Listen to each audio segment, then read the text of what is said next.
Olá pessoal, tudo bem com vocês? Então eu gostaria de iniciar esse webinar aqui agora com algumas informações importantes. Primeiro é um prazer estar aí com vocês, né? Quem puder ver esse vídeo, quem puder assistir esse webinar posteriormente também será muito bem-vindo. Eu espero trazer algumas informações úteis para o trabalho de vocês, né? Foi um convite da Eusa Bispo Treinamentos, pela própria Eusa Bispo me convidando para essa aula, né? Aqui, esse webinar de 15, 30 minutos para a gente discutir um pouco sobre aposentadoria especial, porque é o nosso trabalho, uma aula prevista agora para o dia 23 de março em Santo André, das 8h30 às 17h30, lá num local em Santo André, ali na Dom Pedro II, de fácil acesso. Nós vamos poder trabalhar mais durante esse dia e falar bastante sobre a aposentadoria especial, né? Aposentadoria especial e o ruído que ela causa. Eu aproveitei o ruído, que é uma das modalidades de agente nocivo, para brincar com o tema, com o título desse webinar. Então, vou falar também lá no final desse webinar sobre o ruído e também sobre a eletricidade. Escolhi dois temas que são bastante controversos e que traz discussões na sociedade como o trabalhador, como o empregador, o contador, o RH, as pessoas que estão envolvidas na concessão ou na busca do direito do trabalhador à aposentadoria especial.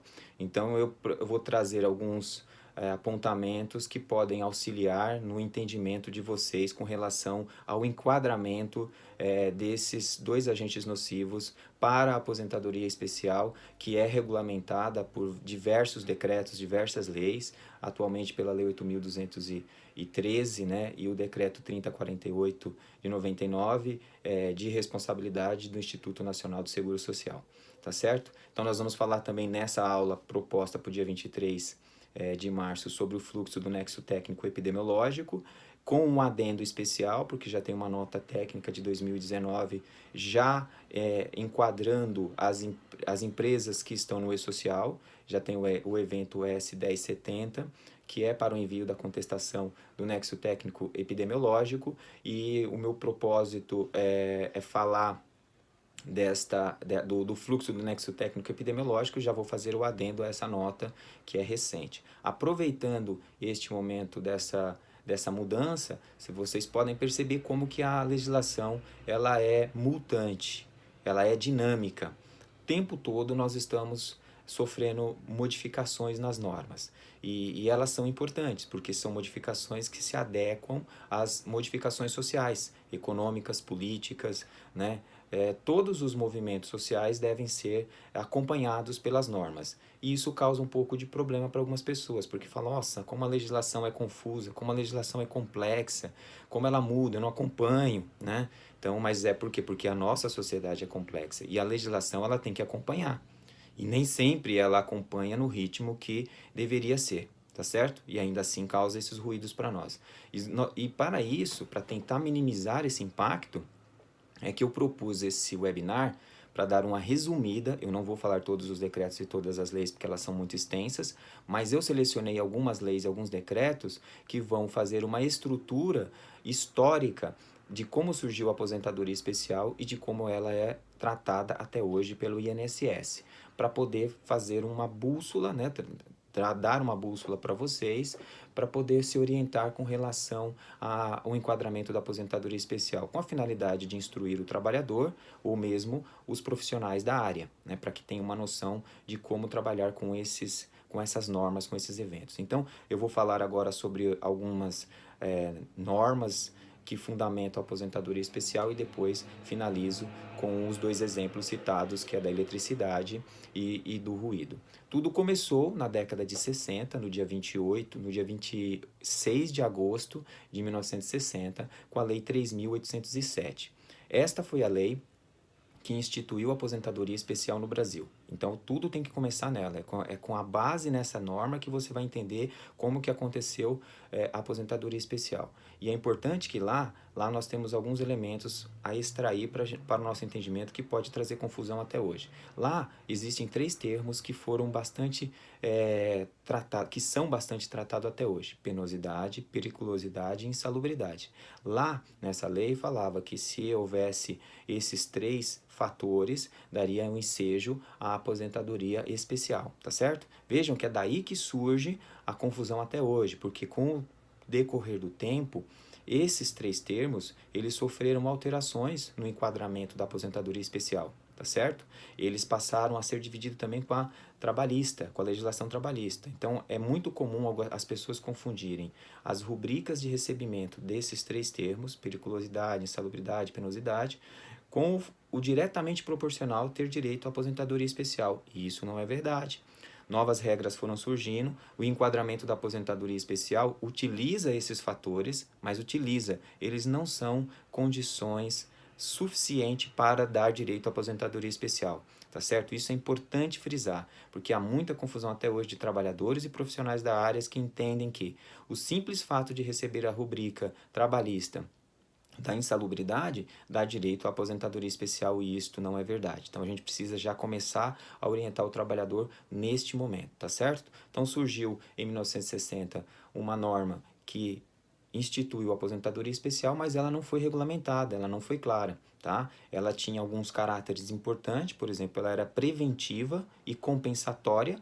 Por que preventiva e compensatória? Tinha que prevenir que o trabalhador ficasse exposto a agente nocivo e tinha que compensá-lo de alguma forma. Para compensá-lo, diminuir o tempo de exposição ou o tempo de trabalho dele, que passou a ter 3 parâmetros: 15 anos, 20 anos e 25 anos, tá certo? Então, criou-se aí 3 períodos para aqueles trabalhadores.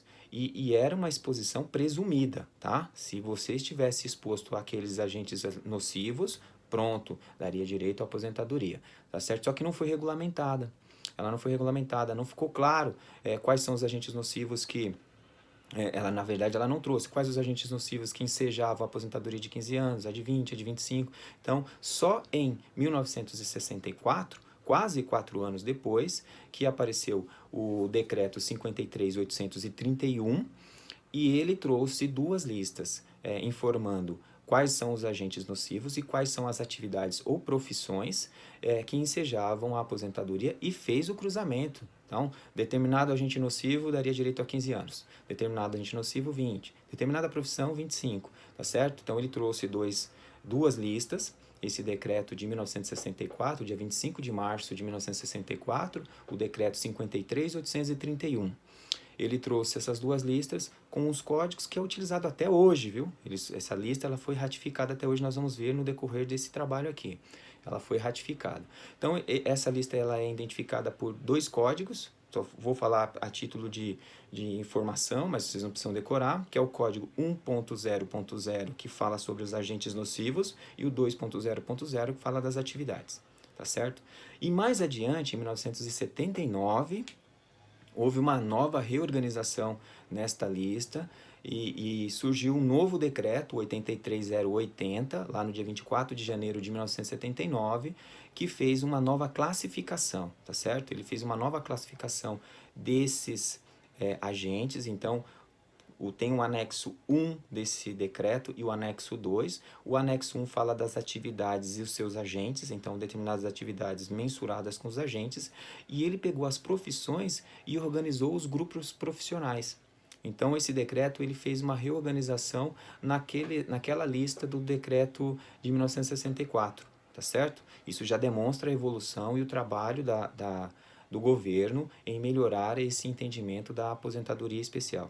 Tá certo? Então, acho que esse é um processo importantíssimo. E a aposentadoria especial foi, no decorrer dos anos, utilizando sempre essas normas aí. Até agora nós temos 3 principais, lembrando que essas 3 foram elencadas por mim para este trabalho. Existem outras que vocês podem consultar aí, e a gente pode no trabalho citá-las mais à frente, tá certo? Surgiram também alguns laudos que demonstravam esse tipo de exposição, mas até então o simples fato de apresentar na carteira de trabalho a profissão né, ou um documento que mostrasse que aquele trabalhador estava exposto aos agentes nocivos que estão na lista do decreto de 79, era suficiente para aposentadoria especial. Não havia figura do médico perito para avaliar a exposição. Então havia um enquadramento presumido, tá certo? Como hoje é o qualitativo, por exemplo. Então, o documento necessário era a carteira de trabalho e era administrativo o enquadramento. E assim foi até o dia 28 de abril de 1995, quando surgiu a Lei 9.032, que acabou com o enquadramento administrativo do INSS, né? Na verdade, ainda não era o INSS na época, mas já em 95 já era o INSS. Mas antes não era, e era uma outra instituição dentro da esfera da Seguridade Social, mas o enquadramento passou a ter uma outra visão. O governo percebeu que havia alguns problemas. Havia problemas de adequação da própria evolução científica e havia problemas de fraude, né? Pessoas que estavam produzindo carteiras de trabalho num menuzinho. Qual é o trabalho que você quer colocar aqui? Eu quero aquele agente nocivo. Então, por vários fatores, dentre os quais a fraude, essa Lei 9.032 acabou com o enquadramento praticamente automático e administrativo, tá certo? Porém, não poderia deixar claro isso aqui, os períodos laborados até 28 de abril de 1995 são ainda realizados de forma administrativa, tá certo? Podem ser utilizados PPPs daquele período, mas também pode ser utilizado outros laudos da época para que o setor administrativo faça o enquadramento. Então é importante porque determinadas profissões que a gente pode no decorrer do tempo falar assim, olha, essa profissão como motorista, motorista de caminhão, motorista de ônibus, olha, não era, mas está lá no anexo e ele trabalhou no período anterior a 28 de abril de 95, é considerado período especial e tem que ser enquadrado na aposentadoria especial também, tá certo? O outro decreto que eu gostaria de deixar claro aqui, que é importante na análise, é o 3048 de 1999. E esse sim é um documento mais extenso, ele é o documento que é o regulamento da Previdência Social e ele é base para a análise da aposentadoria especial como um todo hoje, bem atualizado. E ele ratificou, né, aquelas listas dos decretos de 79 no anexo 4, que é utilizado até hoje para avaliação. Então, todas as vezes das consultas de vocês vão no anexo 4 do decreto 3048 para poder fazer o estudo sobre o enquadramento ou não de um trabalhador que está exposto a agente nocivo, tá certo? Um outro decreto extremamente importante é o 4.032 de 2001, 26 de novembro de 2001, que foi o decreto que determinou que o Instituto Nacional do Seguro Social apresentasse um formulário padrão que mostrasse a exposição dos agentes nocivos de forma a auxiliar a análise da aposentadoria especial, que é o perfil profissiográfico previdenciário, o PPP. Então, foi em 2001, com esse decreto 4.032, que o Instituto Nacional do Seguro Social passou a utilizar este formulário como base, tá certo? Olha só, em 2001, porém, ele só começou a ser exigido pela instituição no dia 1º de janeiro de 2004. Foi quando ele conseguiu fazer todos os trabalhos, as aprovações e passou a exigir esse documento, tá certo? Então, a partir de 1º de janeiro de 2004, só será aceito, né, o PPP. Os tempos pregressos, os documentos contemporâneos, os laudos pertinentes, SB 40, DSS 8030, seja ele qual for. Então, se for contemporâneo, se for emitido na época, o trabalhador tiver ele, serão aceitos ainda pelo Instituto. Ah, não foi emitido na época, não tem. Então, o trabalhador vai à empresa, com a emissão vai ser hoje, ela não pode emitir um SB 40 com a data de hoje. Então, vai emitir um PPP com base nos documentos técnicos que a empresa tenha para enquadrar ou não o agente nocivo, tá certo? Então, isso é importante frisar. Muitas pessoas que ainda confundem este documento e não sabem como fazer. Em 2017, surgiu a IN 85, que é um checklist para o correto preenchimento do PPP. Também oriento a consulta esse documento para que as empresas possam se adequar às exigências do INSS. É um documento importante e que precisa ser preenchido adequadamente para não lesar o trabalhador. ok? Então, esta instrução normativa apresenta quais são os tópicos, quais são os principais pontos a serem observados pelo empregador e preenchidos corretamente de acordo com essa instrução para não haver prejuízo para nenhuma das partes. Tá certo? Então, a IN 85 é o checklist do PPP. Então, eu oriento que vocês façam essa consulta para auxiliar bastante nesse desenvolvimento aí de entender o que está acontecendo. O último decreto que eu quero citar é o 4.882 de 2003, tá certo? Então, eu tinha falado do PPP aqui, que era o de 2001, né? O que fez com que a gente agora tenha um formulário padrão de análise. E eu vou falar para vocês agora o de 2003, que é o 4.882, que eu acho que é um dos mais importantes nesse aspecto de confusão e principalmente do ruído. Porque é com esse decreto que determina ao Instituto Nacional do Seguro Social a utilizar os procedimentos e a metodologia da Fundacentro, utilizando as NHOs, tá certo? Então, a análise do período especial por parte do INSS tem como parâmetro agora a Fundacentro, tá certo? E aí é onde surgem alguns problemas, principalmente com o agente nocivo ruído, né? Porque algumas pessoas ainda falam assim, poxa, há uma confusão, porque eu estou usando a NR15, a dobra Q5, mas a Fundacentro fala em Q3 e o INSS, o INSS vai utilizar sempre a norma mais protetiva, tá certo? A Fundacentro é a fundação determinada por esse decreto para análise. Então, será analisado o fator de dobra Q3. A análise do período especial é Q3. E se tiver a apresentação de um Q5, existe uma fórmula utilizada pelo INSS para fazer a adequação quando for apresentado um documento com base no fator de dobra Q5. Então, só para sanar essa dúvida, a base previdenciária utiliza Q3 porque este decreto diz que o INSS deve utilizar como parâmetros de procedimento de análise de aposentadoria especial a Fundacentro, e a Fundacentro usa esse mecanismo. Ok? Esse mesmo decreto, no seu texto, quem quiser fazer a consulta, fala assim que o INSS ele vai observar as considerações das normas trabalhistas. Ele disse que vai observar as considerações, porém, a análise e procedimentos serão baseados na Fundacentro. Ponto. Então, é só para tentar deixar claro essa questão. Independente de Q3 e Q5, no meu entendimento, o empregador tem que se preocupar em desenvolver EPCs para não dar o ensejo à aposentadoria especial, ok?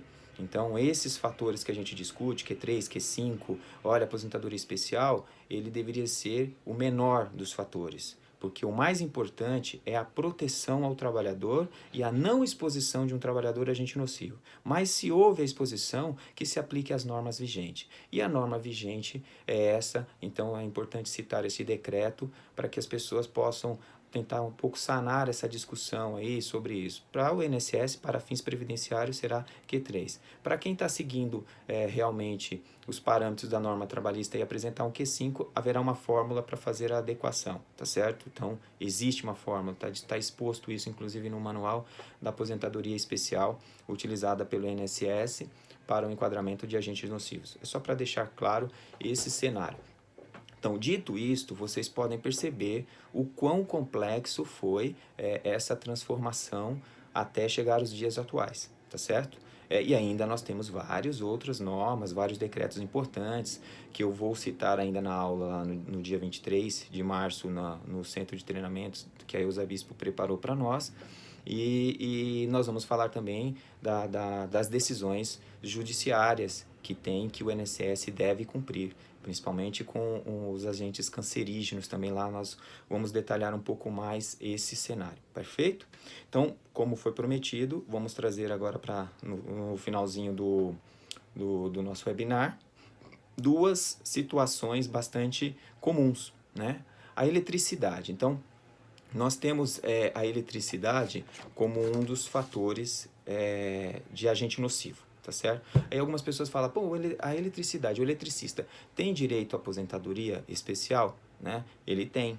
Até março de 1997, ele tem direito à aposentadoria desde que esteja exposto aos 250, acima dos 250 volts, tá certo? Então, é habitual, é permanente a exposição daquele trabalhador até março de 1997? Sim. Então, ele vai ter direito ao enquadramento de período especial naquele período, até o trabalho dele realizado. E depois, ele não tem direito mais à aposentadoria especial? Não, porque os EPCs, segundo os entendimentos, a norma, foram utilizados e esse trabalhador não mais estar exposto, não há um prejuízo à sua saúde. Lembrando aqui que esses são estudos técnicos que alimentaram as normas e que está em vigor. Há quem discorde e pessoas profissionais da área. Então eu sugiro que essas pessoas desenvolvam documentos, façam trabalhos científicos, apresentem esses trabalhos científicos, divulguem e levem até o Congresso para fazer as alterações. Foi assim que tudo se mudou até hoje. É que algumas pessoas querem a mudança, mas elas querem a mudança sentadas e sem fazer algum tipo de esforço. Não, estudem, apresentem trabalho, contestem. Isto tem que ser feito por todos nós envolvidos nesse trabalho, que é tanto professores, pessoal do RH. Não se menosprezem. Se vocês têm elementos técnicos, fundamentem, divulguem esse material, façam os caminhos corretos e vamos mudar a norma para poder fazer isso. Ah, isso não é certo, isso é um absurdo. Tá, pode não ser certo, é um absurdo. Então, fundamente cientificamente, force o legislador a transformar isto em lei e pronto, vamos novamente nos adequar. É mais uma lei que vai surgir, mas para o bem do funcionamento do nosso fluxo de trabalho, tá certo? Então, a eletricidade sim é enquadrado como aposentadoria especial, porém até março de 1997. Existem algumas mudanças em períodos, também ela tem 3 mudanças, mas é muito mais em torno da exigência de documentos, né, de formulários, do que propriamente nos parâmetros. Tem a importância, que uma data que serve para todos, na IN 85, que fala da exigência do EPC a partir de 96, aqui também no quesito da eletricidade, quando for preencher o PPP tem que observar, porque existe um período em que o EPC é obrigatório e outro período em que ele não é obrigatório. Então, tudo isso tem que levar em consideração. E para finalizarmos, e até para fechar a questão do ruído, né, que é o tema do webinar, nós vamos falar sobre o agente nocivo ruído. Esse agente nocivo, ele também trouxe grandes conflitos no entendimento e é um dos maiores motivos de debates até hoje por legisladores, por técnicos, por engenheiros, por todas as pessoas, por nós, porque nós estamos aqui até falando sobre ele. Bom, o agente nocivo ruído, ele continua sim sendo enquadrado como atividade especial. Ele é muito debatido porque ele causa problemas além do que aquele que a gente tem o conhecimento geral, isso é importante frisar. Não é só o problema auditivo, de a gente não entender o que está acontecendo, existem problemas de vibrações, existem problemas de irritabilidade, existem vários outros fatores que vocês, estudando este agente nocivo, podem se deparar e entender por que ele é tão debatido e por que ele é tão polêmico. Porém, o que eu gostaria de deixar claro aqui? Até 28 de abril de 1995, né? E detalhem que ele é sempre enquadrado de forma quantitativa, né? Então existe um limite de tolerância e esse limite de tolerância é o que vai dividir os períodos e que a gente vai começar a falar sobre eles agora, né? Então, até 28 de abril ele enquadrava sim por função, né? Por agente nocivo, perdão, por agente nocivo se fosse superior a 80 dBA. Então, se o nível de pressão, né, for superior a 80 dBA, ele seria enquadrado como aposentadoria especial. Agora, de 29 de abril de 95 até 18 de novembro de 2003, veja só, passou a ser quando superior a 90 dBA. Veja que interessante. Então, nós saímos de um cenário protetivo, que era 80 dBA, tá certo? Quando o nível de pressão sonora era acima de 80 dBA e nós passamos para 90 dBA. Aí estudos técnicos da época mostraram isso e trouxe, se certos ou errados, nós vamos ver que depois houve uma readequação. Mas é a mudança, aquilo que eu falei para vocês, houve alguém que mostrou, alterou e ninguém percebeu e ficou. Então é no momento da gente estudar, tá certo? Só que a partir de 31 de dezembro de 2003, Aí não, aí houve uma nova readequação, né? Houve um estudo e aí a Fundacentro entrou, como os parâmetros que nós discutimos agora há pouco, são as análises e os procedimentos segundo as NHOs, tá certo? Então os parâmetros da Fundacentro vão entrar aqui e aí é o nível de exposição o nível de exposição normalizado superior a 85 dBA. Tá certo? Então, a gente tem que prestar atenção no NEM superior a 85 dBA. Passou a ser esse o cenário que enquadra a aposentadoria especial a partir de 31 de dezembro de 2003. Percebe? Então, como que é importante o conhecimento da norma para que a gente não se perca nesse cenário? E aí, por exemplo, essa análise estava tranquila, acima de 85 dBA, se o EPI fosse eficaz, não se enquadrava. Se o EPI fosse ineficaz, aí se enquadrava a aposentadoria especial para estes trabalhadores. Em 2015, houve uma decisão do STF, e essa decisão do STF disse que no enquadramento do agente nocivo ruído, superior a NEM 85 dBA, mesmo que o EPI seja eficaz, seja declarado pelo empregador, o INSS é obrigado a enquadrar esse agente nocivo com uma aposentadoria especial, ok? Então, uma decisão superior, uma decisão do STF, baixou e a partir de 2015, os PPPs que apresentam toda a base em LTCAT, né, porque o PPP é um espelho do LTCAT, e que apresenta exposição a agente nocivo ruído com NEM acima de 85 decibéis, EPI eficaz, não importa, enquadra-se como aposentadoria especial e concede ou um período ou todo o período especial, que se fosse todo o período seria 25 anos, seria uma aposentadoria especial para esse trabalhador, ok? Então, eu queria deixar claro para vocês aqui a importância de entender essas normas, a importância de apresentar esse histórico, de o porquê desse histórico e da importância do estudo de vários aspectos para poder enquadrar ou não a aposentadoria especial. Tá certo? Então, gostaria de finalizar agradecendo aqui as pessoas que viram esse vídeo